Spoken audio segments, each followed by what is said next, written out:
kontrak itu 11 pintu, Iya. satu pun orang nggak ada sisa rumah. Cerita Abdul Jamil, korban ledakan depo Pertamina Pelumpang, rumah dan 11 kontrakannya musnah. Wajah Abdul Jamil pucat pasi. Pria berusia 46 tahun itu terkejut saat melihat para tetangganya berhamburan keluar. Jumat 3 Maret 2023, sekiranya pukul 19.40 waktu Indonesia Barat, saat itu Abdul sedang menunaikan ibadah sholat. Belum tuntas sholat diselesaikan, Abdul mendengar sayup-sayup orang berteriak.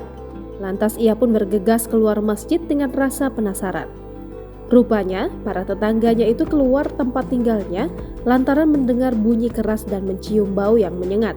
Bunyi dan bau menyengat itu disinyalir berasal dari depo Pertamina Koja, Jakarta Utara yang berdekatan dengan rumahnya itu, ucap Abdul pada Sabtu 4 Maret 2023. Jantung Abdul kian berdegup cepat. Pikirannya kalang kabut memikirkan keselamatan kedua buah hatinya. Abdul bergegas mengeluarkan motor yang ada di rumahnya. Ia berusaha mencari anaknya yang sedang mengaji di dekat kawasan rumahnya. Jam berapa? Saya ada di masjid. Nah, terus orang pada lari-lari. Nah, saya itu kan anak saya ngaji. Nah, ngaji saya. Itu jam berapa tuh Pak? Jam setengah 8, jam 8 lah ya. Oke. Itu saya pas lagi pulang sholat itu orang pada lari semua. Wah, anak saya Oh justru Bapak lagi sholat? lagi sholat. Anak ngaji belum pulang. Ya, akhirnya saya datang ke sini, tapi nggak kuat saya, baunya gas itu nggak kuat. Oh langsung nyengat ya Pak ya? Nyengat baunya gas itu. Sebelum meledak itu nyengat duluan. Akhirnya saya balik lagi, saya nggak kuat, saya harus nyari anak saya. Ketika sampai di Kelurahan Rawa Badak Selatan, hati Abdul boleh lega. Ia melihat kedua anaknya selamat meski anak-anaknya menunjukkan raut wajah ketakutan.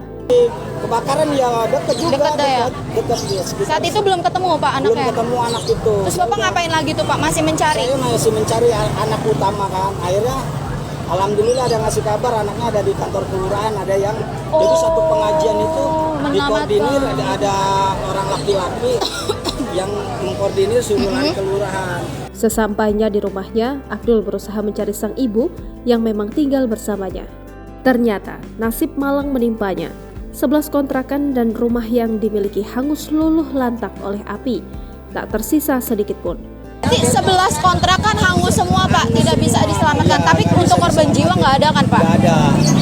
Dikutip dari Warta Kota, sekira pukul 10.00 waktu Indonesia Barat, lokasi kebakaran sudah dijaga ketat oleh pihak kepolisian. Warga dilarang untuk mendekat ke lokasi lantaran membahayakan keselamatan. Garis kuning polisi dipasang di sekitaran lokasi dan banyak warga yang penasaran ingin melihat sisa-sisa puing kebakaran.